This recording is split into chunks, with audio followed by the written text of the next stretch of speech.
Good morning students. Class 12 में आज का जो टॉपिक है, टॉपिक का नाम है रुधिर वर्गों की वंशागत, इनहेरिटेंस ऑफ ब्लड ग्रुप्स। ठीक, जो रुधिर वर्ग होते हैं वो एक पीढ़ी से दूसरी पीढ़ी में कैसे पहुंचते हैं। जैसे कोई अगर माता ए ब्लड ग्रुप की है और पिता बी ब्लड ग्रुप का है, तो जो उनकी संतान होगी तो उसमें कौन सा ब्लड ग्रुप होगा, क्यों होगा? क्योंकि उसमें जो ब्लड ग्रुप होता है, ब्लड ग्रुप मेंडल के आनुवंशिकी के नियमानुसार ही चलता है। क्योंकि जो माता में ब्लड ग्रुप के जीन्स होंगे और जो पिता के ब्लड ग्रुप के जीन्स होंगे, तो दोनों के ब्लड ग्रुप के जो जीन्स होते हैं उसी के आधार पर ये तय होता है कि जो संतान है उसमें कौन सा ब्लड ग्रुप होने की संभावना है। तो हम इसमें ये जानेंगे कि कैसे जान सकते हैं कि होने वाली जो संतान है उसमें कौन सा ब्लड ग्रुप हो सकता है। तो चलिए शुरू करते हैं टॉपिक, रुधिर वर्गों की जो है वंशागत। ठीक, तो वीडियो शुरू करने से पहले अगर आप हमारे चैनल पर नए हैं तो चैनल को सब्सक्राइब करें, बेल आइकन को दबाएं ताकि आपको वीडियो की नोटिफिकेशन मिल सके, और हो सके तो वीडियो को लाइक करें और शेयर करें। ठीक, तो चलिए शुरू करते हैं रुधिर वर्गों की वंशागत। सर्वप्रथम बर्नस्टीन, कौन से वैज्ञानिक? बर्नस्टीन ने रुधिर वर्गों की वंशागत की व्याख्या की। मतलब रुधिर वर्गों की जो वंशागत होती है उसकी व्याख्या सबसे पहले किसने की? तो बर्नस्टीन ने रुधिर वर्गों की वंशागत की व्याख्या की। क्या बताया इन्होंने? तथा बताया कि मनुष्यों में रुधिर वर्ग एक आनुवंशिक लक्षण होता है। मतलब जो रुधिर वर्ग होते हैं मनुष्यों में वो कैसे लक्षण होते हैं? वो एक आनुवंशिक लक्षण होते हैं। ठीक, और एक बात और आपको बता दें कि जो रुधिर वर्गों की वंशागत होती है वो बहुगुणिता पर आधारित होती है। ठीक, बहुगुणिता पर आधारित होती है। तो उन्होंने क्या बताया कि मनुष्य में रुधिर वर्ग एक आनुवंशिक लक्षण होता है जो मेंडल के आनुवंशिक नियमों के आधार पर एक पीढ़ी से दूसरी पीढ़ी में पहुंचता है। जैसे मेंडल ने जो बताया था कि जो जनक होते हैं उनके ही लक्षण जो है संतानों में पहुंचते हैं, तो वही यहाँ पर बताया है कि जो मेंडल के आनुवंशिक नियमों के अनुसार, मतलब जैसा कि मेंडल ने बताया है उसी के अनुसार एक पीढ़ी से दूसरी पीढ़ी में पहुंचता है। कौन? आनुवंशिक लक्षण। कौन से आनुवंशिक लक्षण? वंशागति, रुधिर वर्गों की वंशागत के आनुवंशिक लक्षण। तो जो रुधिर वर्गों की वंशागत के आनुवंशिक लक्षण है वो मेंडल के नियमों के आधार पर ही एक पीढ़ी से दूसरी पीढ़ी में पहुंचते हैं।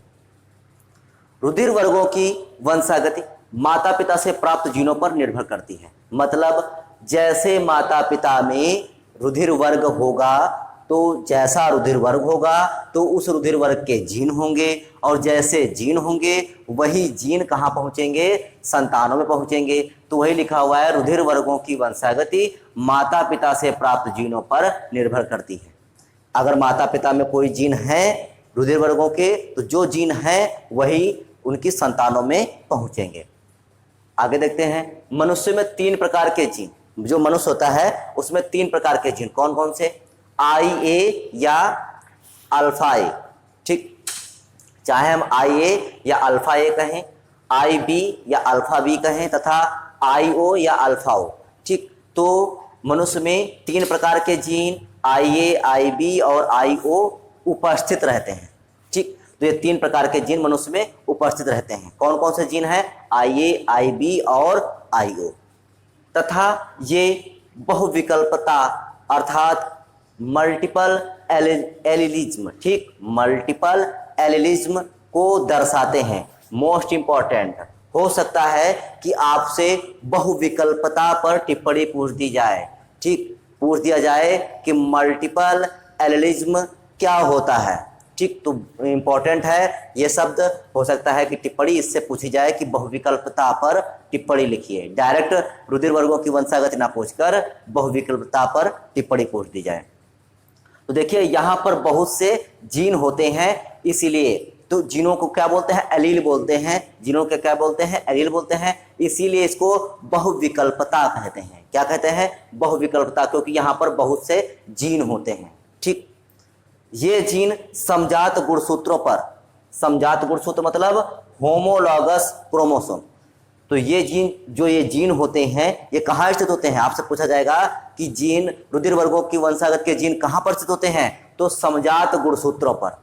ठीक, समजात गुणसूत्रों पर एक ही विस्थल पर स्थित होते हैं, मतलब एक ही लोकस पर स्थित होते हैं। ठीक, तो जो समजात होमोलॉगस क्रोमोसोम होते हैं वो एक ही विस्थल अर्थात लोकस पर स्थित होते हैं। मोस्ट इंपॉर्टेंट ध्यान रखना, जो रुधिर वर्ग वंशागत के जो जीन होते हैं वो कहाँ स्थित होते हैं? समजात गुणसूत्रों पर। किसी भी मनुष्य में तीनों जीन नहीं पाए जाते, मतलब जो भी ये ए बी और ओ है तो ये तीनों जीन नहीं पाए जाते हैं। उनमें अधिकतम 2 जीन ही पाए जाते हैं। तो उनमें अधिकतम कितने जीन पाए जा सकते हैं? 2, क्योंकि उसमें ए बी ब्लड ग्रुप, मतलब ए और बी दोनों के जीन हो सकते हैं, तो उसमें ए बी ब्लड ग्रुप हो सकता है। तो इसमें अधिकतम 2 जीन ही पाए जा सकते हैं, 3 जीन नहीं हो सकते हैं मनुष्य के अंदर। ठीक, जीनों की समानता तथा असमानता के आधार पर जो जीन समान भी हो सकते हैं, जैसे आईए तो जीन कैसे हैं? समान है, और आईए और आईओ ये दोनों जीन कैसे हैं? असमान है। तो वही जीनों की समानता तथा असमानता के आधार पर ही मनुष्य का रुधिर वर्ग निर्धारित होता है। जैसा जीन होगा उसी के आधार पर ब्लड ग्रुप बताया जाएगा। ठीक, जैसा जीन होगा वही निर्धारित करेगा कि ब्लड ग्रुप कौन है। जैसा जीन अगर आईए है तो उसका ब्लड ग्रुप कौन हो जाएगा? ए। अगर जीन आईए और आईओ है तो ब्लड ग्रुप कौन हो जाएगा? ओ। अगर जीन आईए और आईबी है तो ब्लड ग्रुप कौन सा हो जाएगा? बी। तो वही लिखा हुआ है कि जीनों की समानता तथा असमानता के आधार पर मनुष्य का रुधिर वर्ग निर्धारित होता है। प्रतिजन ए के जीन को, जो प्रतिजन ए होता है, प्रतिजन ए के जीन को आईए, ठीक, प्रतिजन ए के जीन को आईए तथा प्रतिजन बी के जीन को आईबी तथा प्रतिजन की अनुपस्थित, मोस्ट इंपॉर्टेंट, जो प्रतिजन की अनुपस्थित दर्शाते हैं उन जीन को I0 कहें या IO कह सकते हैं। ठीक, तो हम तो इसे IO ही कहते हैं। ठीक, तो प्रतिजन की जब अनुपस्थित होती है तो जो ऐसे जीन होते हैं उनको क्या बोलते हैं? IO। प्रतिजन ए है तो उसको IA कहेंगे, प्रतिजन बी है तो उसे IB कहेंगे, और प्रतिजन अनुपस्थित है तो उसे IO से प्रदर्शित करते हैं। मतलब यहाँ पर आप IA और IO और IB ये सब देख रहे हैं, तो ये क्यों है? क्योंकि जब प्रतिजन ए होगा तो इसके जीन क्या हो जाएंगे? IA हो जाएंगे, और प्रतिजन बी होगा तो क्या हो जाएगा? IB हो जाएगा। तो इस प्रकार से प्रतिजन जो होगा, प्रतिजन के आधार पर ही जो होता है जीन प्रदर्शित होते हैं। ठीक, तो IA व IB दोनों जीन प्रभावी, मतलब IA और IB ये दोनों जीन कैसे होते हैं? प्रभावी होते हैं। मोस्ट इंपॉर्टेंट पूछा जा सकता है कि रुधिर वर्गों की वंशागति में कौन से जीन प्रभावी होते हैं? तो कौन से जीन प्रभावी होते हैं? IA और व IB जीन कैसे होते हैं? प्रभावी होते हैं। और अप्रभावी कौन होता है? तो जो IO जीन होता है, जो IO जीन होता है वो अप्रभावी होता है। ठीक, तो ये हो गया आपका रुधिर वर्गों की वंशागत। हमने एक सारणी बना दी है। ठीक, ये सारणी अगर आपको पता नहीं होगा तो आप रुधिर वर्गों की वंशागति नहीं निकाल पाएंगे। तो रुधिर वर्गों की वंशागति में क्या है? जैसे जो रुधिर वर्ग ए है तो रुधिर वर्ग के 2 जीन होते हैं, पहला IA और दूसरा IO। तो देखिए यहाँ पर दोनों जीन कैसे हैं? समान हैं, तो इसलिए समयुग्मजी हो जाएगा। और ये हम बता ही चुके आपको प्रभावी होता है तो समयुग्मजी प्रभावी होगा। ठीक, यहाँ पर देखिए IA और IO है। ठीक, तो IA और IO है तो ये दोनों कैसे हैं? विषम है, क्योंकि यहाँ पर तो दोनों अलग अलग हैं, तो ये कैसा हो जाएगा? विषमयुग्मजी, लेकिन है तो प्रभावी ही, तो विषमयुग्मजी प्रभावी हो जाएगा। इसी प्रकार से बी में तो देखिए दोनों समान, तो समयुग्मजी, और बी भी कैसा होता है? प्रभावी होता है, तो समयुग्मजी प्रभावी, और ये दोनों अलग अलग है तो विषमयुग्मजी प्रभावी हो जाएगा। ठीक, तो यहाँ पर इसको आपको ध्यान ही रखना है कि ए के कितने जीन होते हैं? तो 2 होते हैं। बी के कितने जीन होते हैं? तो 2 होते हैं।